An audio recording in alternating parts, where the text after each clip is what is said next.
The state fair is days away, and hot weather and hot rhetoric may come with it. We'll talk about it next on Capitol View.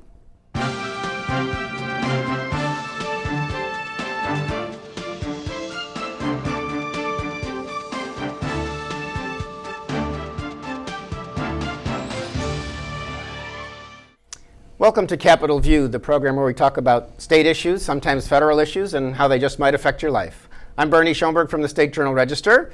The midsummer interesting time in Springfield is coming, with the state fair coming. We'll talk about it. With me to talk about political things, Bruce Rushton is back, reporter with the Illinois Times. Welcome. Thanks for having me. And Kent Redfield is back, Professor Emeritus of Political Studies, Science now, at the University of Illinois, Springfield. I know they changed it a few years ago. Welcome, Kent. Yeah, good to be here. Okay, folks.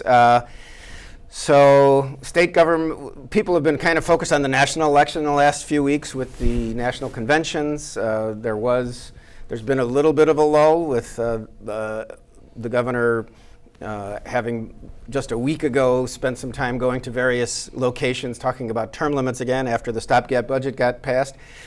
But within the state fair will be starting in a few days, and then after that we'll have, during the full week of the fair, there will be Democrat Day and Republican Day, when you can tell that a lot of Democrats will get up and speak and talk about what they don't like about Governor Rauner. And then on Governor's Day, a lot of people, including the governor, will probably stand up and talk about what they don't like about Mike Madigan, the Speaker of the House. How do we think this is going to look? Kent, you've been through this a time or two. Well, it is kind of a long-standing tradition, and before we got into the modern campaign era, this was kind of you rallied all of the troops, and then Labor Day was the traditional start of campaigns. Now, we've had people up on TV in legislative races and U.S. Senate races for, U.S. Senate race in Illinois for a month. I mean, and so it doesn't have quite the focus that it used to, but and we certainly in recent history we've had members of the Democratic Party attacking other members of the Democratic Party, and it's not been kind of the unity fest that it used to be. So it will be interesting to see. I assume we're going to be fairly, the script will be pretty clear this time around, the Democrats versus the governor. Yeah, interesting. And of course, this week is the one when we'll see the state fair parade, and then as the fair gets going, these Democrat days will come in the next week. And Bruce? Yeah, well, I mean, I think you're exactly right. I think that it's not the big deal as that it once was, perhaps, but it's still a big deal in terms of, recently you had Pat Quinn under attack by unions, I think of one day. A few years ago, right? Years ago, that was, and then there were some empty seats, I think, just in the last year. That was also worth seeing.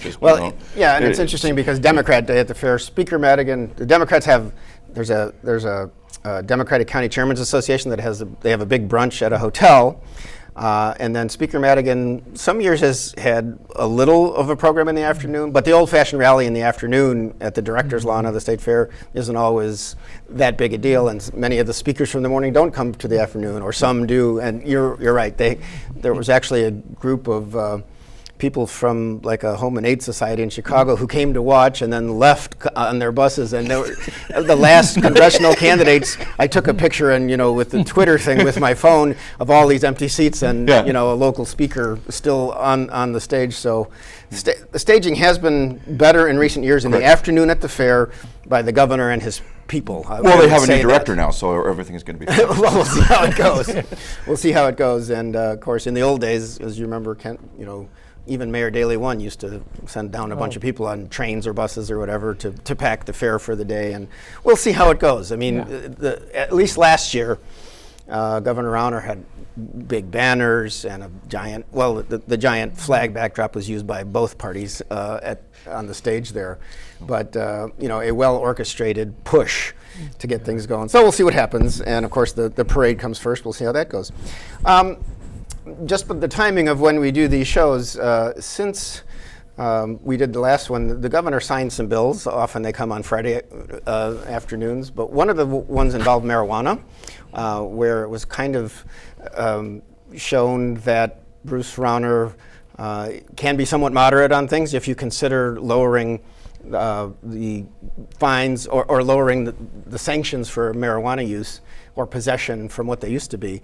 So Bruce, why don't you talk about that one? I think the governor signed a bill that says statewide, even though some cities already do this, if you have up to 10 grams, I think it is, it's a fine up to $200 or something. Yeah, I mean, forgive me for not knowing the exact particulars right now, but essentially what happened here is that marijuana has now been decriminalized in the state of Illinois, and it's no longer dependent on which community you're in or the discretion of the particular police officer. It's the law of the land.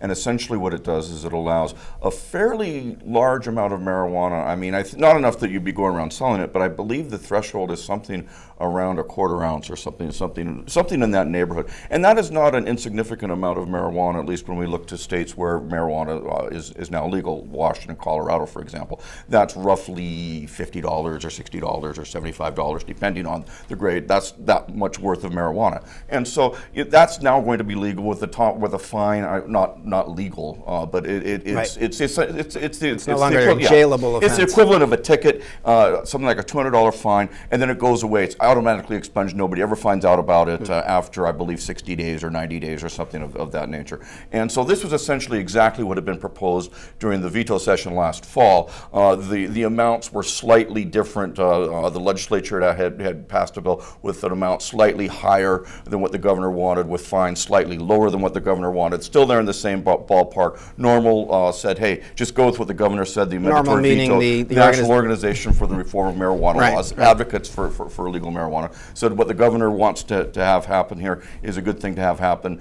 The legislature did not do it. Word on the street was because they don't do things that way. They wanted to do it in a more formal process rather than taking a mandatory veto and swallowing and that. override it. Right, and so they just let it die, and now they've come to this. Well, it's interesting, and Ken, if you wish to comment, but this governor, he talked about when he ran, he's a Republican, said he had no social agenda. His wife actually said on advertisements, but he always said he was, moderate on certain things. He's also, Democrats and Republicans nationwide seem to be coming together on like criminal justice reform, which this is part of, where it's costly to put people in jail or prison, and this is a way where a Republican, you can save money and perhaps be more fair to people for nonviolent offenses at the same time. Yeah, and I mean overall, the idea that we are going to take nonviolent drug offenses and kind of move them out of the criminal justice system is I think, something very positive.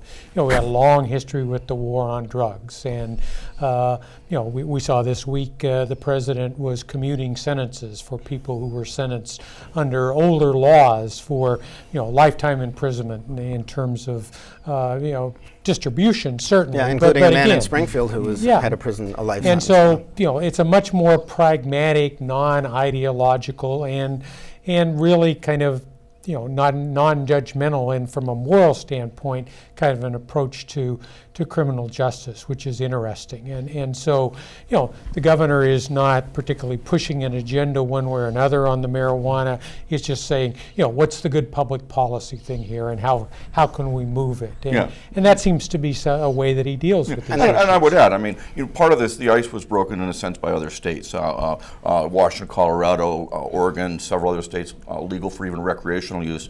California has been de facto legal with such a lax medical marijuana statute for 20 years now or so. Nothing has really happened in terms of in any of those states to demonstrate that the way Illinois had been dealing with marijuana was an appropriate way to deal with it. And so it just made sense from a public policy standpoint, no matter which side of the aisle you're on. I think Illinois was about the 30th state to do right turn on red, so you can't lead on everything. We have done some other groundbreaking. We have done some criminal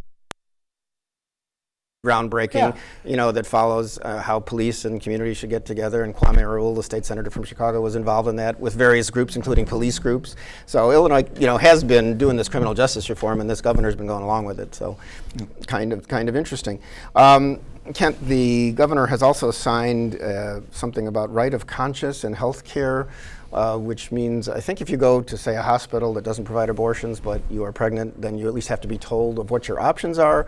Some conservative organizations are upset with him, but he signed that also. Yeah, and there are also issues involving public records, access to your medical records and things. And this was something that was in fact negotiated, and there were groups that, this is not something that groups associated with the Catholic Church who runs a large number of these hospitals that might be affected. I mean, they were at least neutral on the bill. I mean, certainly in terms of the right to life groups, anything that gets at right of conscience in terms of people not being, having to perform medical services that go against their religious beliefs. They really want to draw a hard line on this.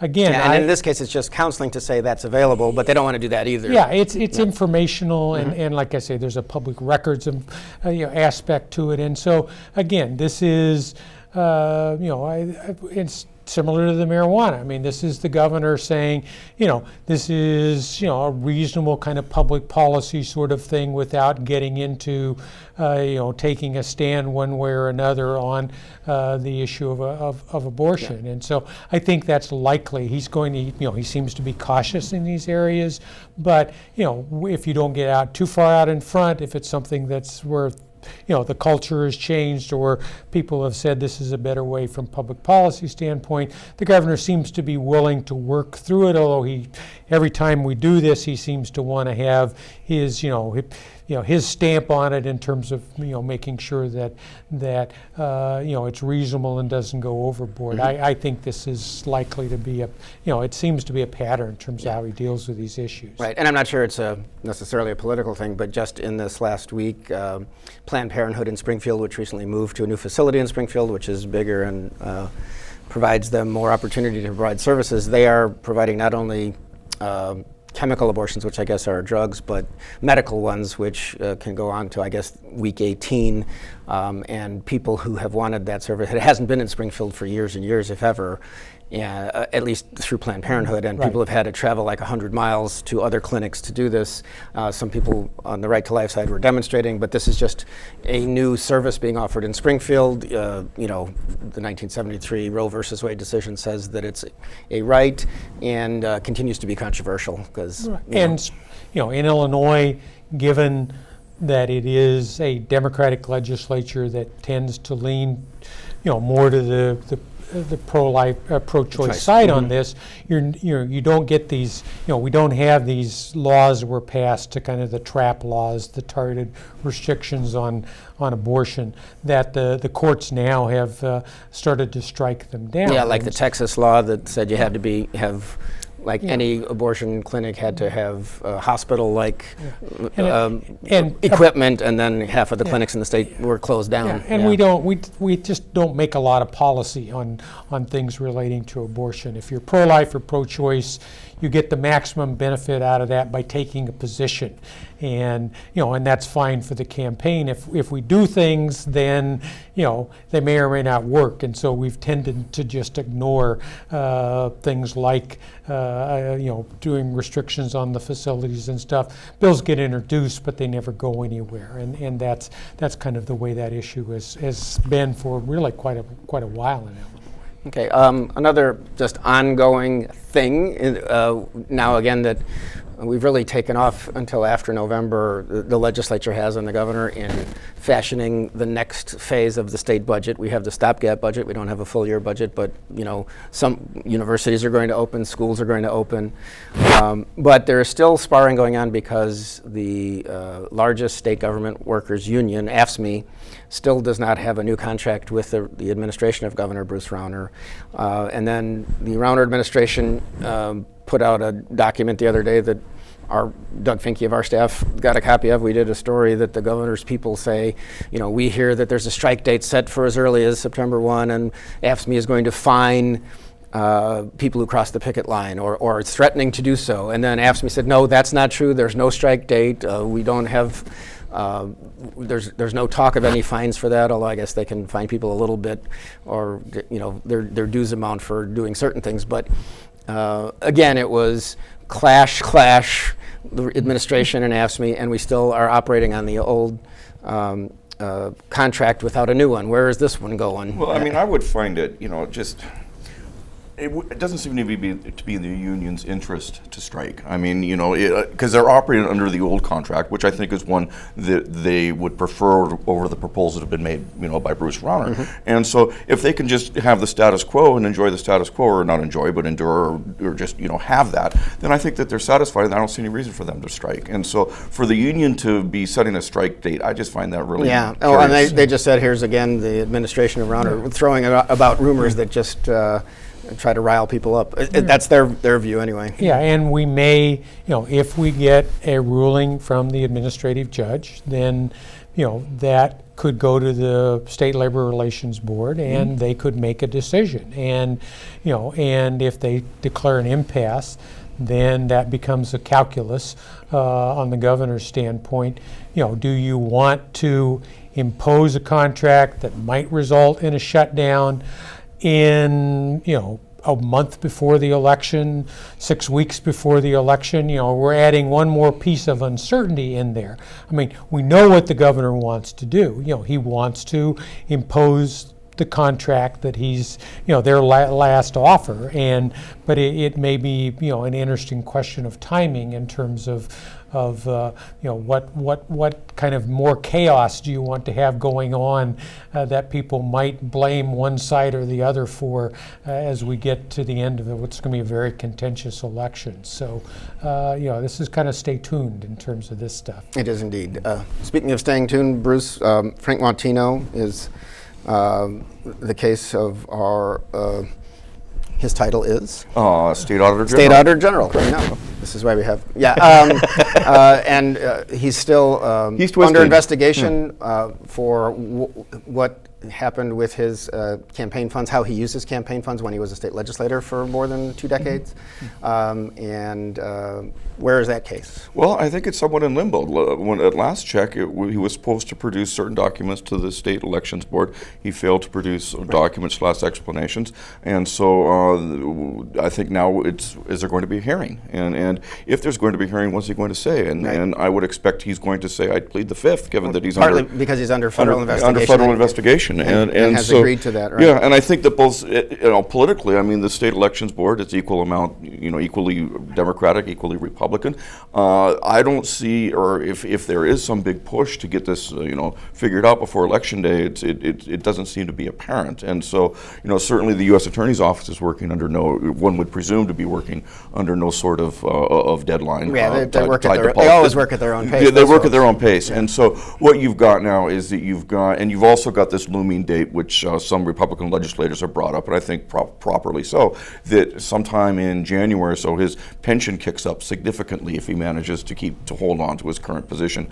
And so if he holds on until January and then were to leave for whatever reason, he would collect, I think, something like $40,000, $60,000 or more a year in pension than he would have if it was just his legislative salary. So that's also there. So it has all the makings for political football for the campaign season. And so certainly around the districts that he's from as well. Certainly, he's yeah. better known in northern But he can Illinois. also be painted. I think it was curious that Governor Rauner had said that apparently a couple weeks ago, we should give this time to let itself play itself out. Here's the governor who's campaigned on this. We need to get rid of these, lifetime politicians, and pensions are terrible. I mean, Matino could be painted in some way, form, or fashion. Maybe it's because the Auditor General reviews all the governor's agencies. Well, who knows? I don't know. Who knows? But the one thing that could happen is Matino could, at least in theory, come up with, here's the documents, here's the explanations, right, all this stuff, and any questions. But right, that hasn't happened, and nor has it really happened, not to shift gears that much, but the state of Sam McCann, he hasn't come up with those public and explanations I think either. there's a hearing set, I believe, in September for him. Yeah, doesn't seem to we'll be. Take a look. Yeah. But he also he beat the competition in the primary, and he and is suddenly the pressure's off. He is unopposed for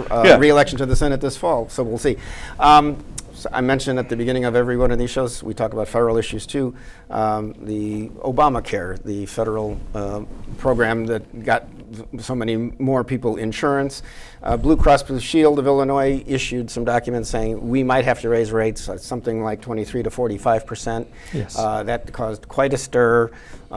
People, including U.S. Senator Durbin, have said, the Department of Insurance of the state of Illinois reviews those. Those are just, and we hope that they, regulate and don't allow them to go up that high. So this is just one of those things that will probably be part of a lot of congressional campaigns, I guess. Yeah, and it is the case that rates always get reviewed and they get set, and then people that are getting coverage under the Affordable Care Act, a lot of them get, stipends. They get, things that reduce the costs in terms of reduce their taxes, or. Yeah, and so what people are what the rates will actually be and what they're paying, we really don't know, but it is, there's this larger problem out there that the model, which was an individual mandate, you can make it work. Switzerland was the last country that adopted it. We know you can also make a single payer work. I think South Korea was the last country to adopt that in terms of recent adoptions. What we don't know is exactly how you make some kind of hybrid work. And we know that if you go back to pre-Affordable Care Act, then you're back to pre-existing conditions, lifetime Yeah, and nobody limits. says they want that, because even Republicans who say we Yeah. have to repeal Obamacare And- say, well, we're going to keep that, and Yeah. you're And- going to be able to portability and keep Yeah. your insurance cross state So lines. Are we going to get a president and a Congress that are going to repeal and replace, which are likely to say, okay, we're going to repeal this effective 4 years from now and hope that they come up with something, or are we going to get a president and a Congress that says, okay, how do we make this work? What are the things that could make it work in terms of marketplace? And we're a long way from those discussions, and so now we're just ideology in terms of whether this is a good idea or a bad idea, a tremendous success or a failure. Okay, well, you mentioned president, so we have to be like every other television broadcast in America and talk about Donald Trump. But No, we don't. well, there are some local angles. There's someone named Junius Rodriguez, who is a history professor at Eureka College. Most people probably haven't heard of him yet because there's not a lot of money, and he entered the race late. But he's the Democratic candidate for Congress in the 18th Congressional District, running against Darren LaHood, who is the son of Ray LaHood. And Darren LaHood is a former state senator and is in Congress in the 18th. That comes into, it's from Peoria, goes all the way into Springfield. And Junius Rodriguez, after recent comments of Mr. Trump and the things that were said between him and the family of a fallen soldier, the Khan family, at the Democratic National Convention and afterwards, Junius Rodriguez called on Darren LaHood to take back his endorsement of Donald Trump, even though LaHood had been with Marco Rubio in the primary but came over to Trump. And LaHood said, I'm not for racism, sexism, any of that stuff. I don't agree with everything Trump says, but I'm for my candidate just like Democrats are for their flawed candidate. But there is one Illinois congressman that recently said that he will not support Trump, and that's a Republican congressman, and that's Adam Kinzinger from up, I think it's the Kankakee area.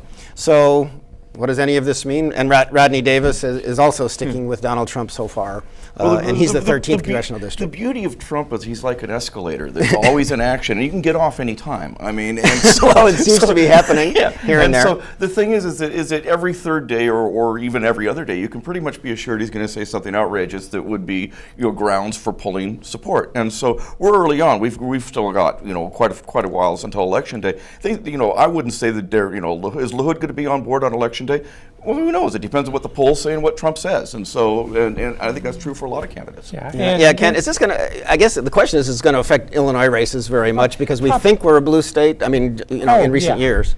So Hillary Clinton seems to be the candidate that will win in Illinois. And the people that needed to distance themselves from Trump, which would be, Senator Kirk, U.S. Senator Kirk, the congressman from the 10th district, Dole. Dole. Yeah, I mean, so that's a very moderate district. That's Kirk's old district.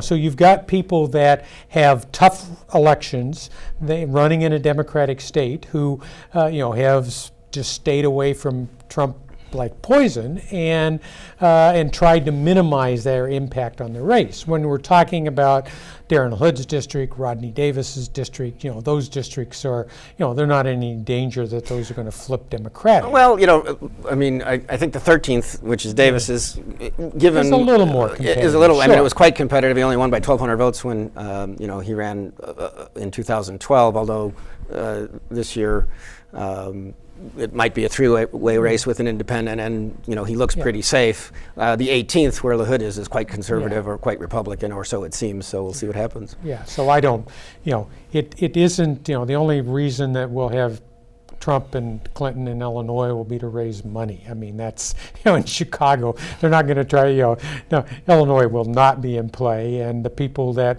if it looks good to your safe district, you want to embrace Trump and that looks good, then you do that. I mean, Ketzinger really had problems being a veteran with he's how still in the the week Guard, has, I think, how the week has gone, and so Right.